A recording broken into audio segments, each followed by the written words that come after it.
श्रीपाद प्रबोधानंद जी कह रहे हैं, त्वयि कृत कुकर्म कोटेरपि चांडालान महा अधमस्यास्य। चिंता नहीं करनी।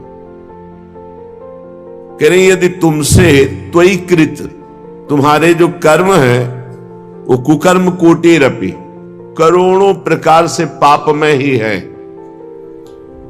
और सबसे नीच पुरुषों द्वारा भी धिक्कार योग्य तुम्हारे कर्म है, तो भी तुम्हें अब चिंता नहीं करनी। यदि हमारी बात तुम्हारे कान तक पहुंच रही है तो तुम्हें चिंता नहीं करनी। ईशोपि नैव शरणम, ईश्वर की कभी शरण नहीं हुई, कभी नाम जप नहीं किया, करोड़ों कुकर्म किए और नीच पुरुषों द्वारा भी धिक्कार योग्य है, ऐसा भी है। तो कह रहे हा वृंदारण्य किम विधास्यसि में, कि आपके पास मेरे कल्याण करने के लिए विधान नहीं, अर्थात ऐसे भी पुरुष का परम कल्याण श्री धाम वृंदावन कर देगा। विश्वास मानो, धाम में अपार सामर्थ्य है। जैसे जंग भरे लोहे में कभी ऐसी कामना ही नहीं हो सकती कि किसी राजा महाराजा का मुकुट बनकर लगे, लेकिन पारस के स्पर्श से वो ये सौभाग्य प्राप्त कर लेगा। ऐसे ही आलय बन बसत संग पारस के आयस कनक समान भयं, जैसे लोहा जंग भरा पारस के स्पर्श से स्वर्ण जैसा बनकर चमकने लगता है और आभूषणों के काम में आता। भला लोहा स्वर्ण जैसा कैसे बन सकता था? ये पारस का चमत्कार। तो ये धाम का प्रभाव कि जो करोड़ों कुकर्म करने वाला वो नरक जाएगा, जो कभी भगवान का शरणागत नहीं हुआ, कभी भजन नहीं किया, केवल पापाचरण और नीच पुरुषों द्वारा भी धिक्कार योग, ऐसे कुछ कर्म हैं जिन कर्मों को नीच पुरुष भी धिक्कारते हैं कि धिक्कार है, यद्यपि मैं पापी हूं लेकिन ये मुझसे बड़ा पापी है, क्योंकि ये निकृष्ट कर्म कुछ ऐसे हैं, जैसे बाल हत्या, सोते हुए पुरुष की हत्या, गर्भ हत्या, ब्रह्म हत्या, ये ऐसे बड़े बड़े पाप हैं जिन्हें नीच पुरुष भी कहते हैं इनको नरक में भी ठौर नहीं मिलेगी, अर्थात नारकी पुरुष भी उसको धिक्कारते हैं। यदि ऐसा भी पुरुष, ये कमाल की बात, चमत्कार की बात, धाम का आश्रय और वास स्वीकार कर ले, तो श्रीपाद प्रश्नवाचक करते हैं वृंदावन से कि वृंदावन के आपके पास उसके कल्याण के लिए कोई विधान नहीं, अर्थात पक्का विधान है। धाम के वास मात्र से पहाड़ के पहाड़ पाप ऐसे भस्म होते हैं, जैसे एक दिया सलाई लगा दे तो पहाड़ लगा हो रुई का तो वो भस्म हो जाता है। ऐसे धाम के वास से, धाम चिदानंद है, कोई जड़ देश नहीं है, ये चिदानंद है। जैसे प्रिया प्रीतम वैसे ही धाम, वैसे ही सहचरियां, वैसे ही लता खगमृग पशु पंछी यमुना जी सब ये चिदानंद वपु। अति दुर्लभ पद आसा वासाय साहितु दुर्घटा त्वयि में। यह सुनकर अब मेरे हृदय में दुर्लभ आशा जागृत हो गई, क्या? अखंड वृंदावन वास करूंगा।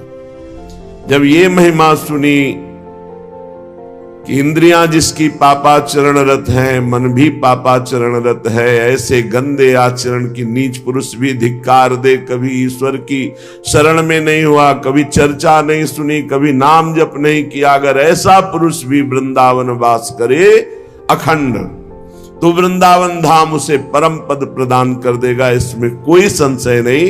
तो कह रहे हैं अति दुर्लभ पद आशा। अब हमारे हृदय में एक दुर्लभ आशा जागृत हो गई है कि मैं अखंड वृंदावन वासी बनूं, पर शाही तू दुर्घटा त्वयि में, किंतु मेरे जैसे के लिए तो बड़ा दुर्लभ है वृंदावन वास, क्योंकि न इंद्रियां पवित्र है, न मन पवित्र है, न व्यवस्था है। कैसे हो? कृत सर्वेंद्री शत्रु रहा, मेरी इंद्रियां ही मेरी दुश्मन है, मेरा मन ही मेरे दुश्मन है, गलत फंसा रहे हैं, गलत आचरण करवा रहे हैं। तो वृंदारण्य किम नुमे भविता, क्या वृंदावन मेरी आशा पूर्ण नहीं करेगा? मैं वृंदावन की शरण में हूं, अब तो वृंदावन ही मेरी आशा पूर्ण करेगा। सच्ची मानो, एक होता है व्यवस्था से वृंदावन वास, एक होता है वृंदावन की व्यवस्था से वृंदावन वास। बस केवल वृंदावन का आश्रय। तो आप देखो, ये वृंदावन की व्यवस्था है, ये वृंदावन की व्यवस्था है। अगर अपनी व्यवस्था से रहते तो कितना बड़ा कर लेते, और वृंदावन की व्यवस्था से रहे तो देखो कैसे रख रहे हैं। कोई भी ये मत सोचो कि मेरे पास व्यवस्था नहीं है तो वृंदावन कैसे व्यवस्था करेगा, जैसे हमारी की ऐसे करेगा। पक्का मान लो, पर भरोसा दृढ़, परीक्षा में पक्का। परीक्षा क्या? अब प्राण त्याग देंगे लेकिन वृंदावन नहीं छोड़ेंगे।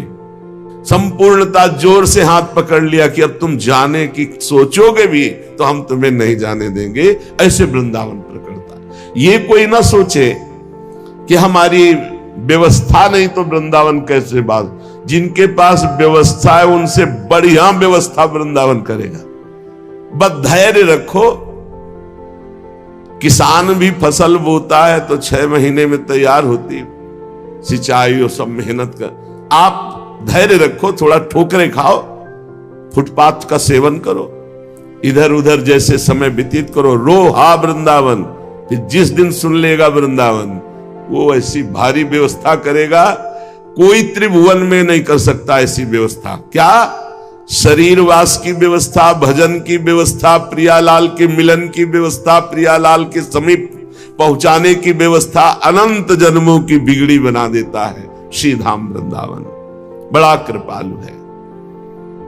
जो मुरली मनोहर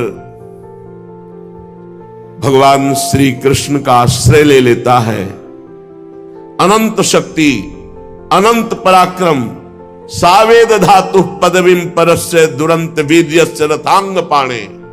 कोई आज तक ऐसा नहीं हुआ कि संपूर्ण रूप से भगवान की सामर्थ्य को, बल को और महिमा को जान सके।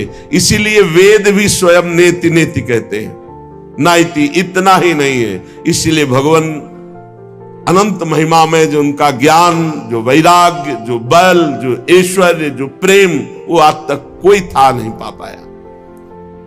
भगवान सारे जगत के रूप में भी हैं और इससे परे भी हैं। उनके स्वरूप को, उनकी लीला को उतना ही वो जान सकता है जितना भगवान जनाते हैं। संपूर्णतया तो भगवान भी अपनी महिमा को पूर्ण रूप से नहीं जानते। जैसे नाम की महिमा के लिए कहा गया, कहूं कहां लगी नाम बड़ाई, राम न सकत नाम गुण गाई। ऐसे प्रभु का रूप, ऐसे प्रभु की लीला, ऐसे प्रभु के अनंत महिमा। स्वयं भगवान ही तो शेष जी के रूप में है। अनंत महिमाशाली भगवान शेष ही है भगवान, और महिमा 2000 जिह्वा से वर्णन करते रहते, पार नहीं पाते। स्वयं भगवान की ही बुद्धि शक्ति से तो सरस्वती जी प्रकट हुई, लेकिन वो भी महिमा का पार नहीं पाती। स्वयं भगवान ही अपौरुषेय वेद के रूप में प्रकट हुए, पर वेद भी नेति नेति कह रहे अनंत महिमा श्री भगवान की है। जो नित्य निरंतर निष्कपट भाव से भगवान के चरणों का आश्रय लेकर नाम जप करता है और सेवा करता है, सोई जाने जे देहु जनाई। भगवान स्वयं उसको फिर अपनी महिमा जनाते, जितना उतना ही पार पाता है। जैसे मच्छर से लेकर गरुण जी तक अनंत महिमाशाली आकाश में उड़ते पर कोई पार नहीं पाया, ऐसी अपनी अपनी बुद्धि के अनुसार, भगवत प्रदत्त बुद्धि के अनुसार भगवान की लीला महिमा, नाम महिमा, धाम महिमा, गुण महिमा, रूप महिमा का सब ऋषियों ने गान किया। पर इतना ही है ऐसा नहीं, अनंत महिमा है। ध्यान देने योग्य बात है, जो नित्य निरंतर निष्कपट भाव से भगवान का नाम जप करता है, भगवान के चरणों का आश्रय लेकर उनकी सेवा भावना में, वो धन्य धन्य हो जाता है। अनंत महिमा, अनंत पराक्रम, अनंत ज्ञान, अनंत प्रेम, ऐसे भगवान उसके अधीन हो जाते हैं जो निष्कपट भाव से, मोहि कपट छल छिद्र न भावा, निष्कपट भाव से भगवान के लिए भगवान का भजन करना, इसे निष्कपट भाव कहते हैं। सरल शब्दों में भगवान से कुछ चाहना यह अलग बात हो गई, भगवान को चाहना यह अलग बात हो गई।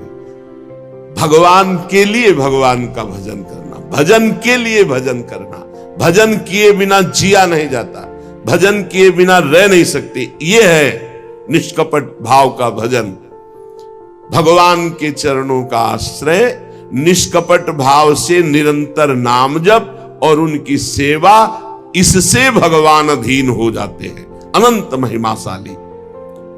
सूत जी महाराज कह रहे, शौनकादि ऋषियों, आप लोग बड़े सौभाग्यशाली हैं, धन्य हैं, क्योंकि मानव जीवन विघ्न बाधाओं से भरा हुआ है।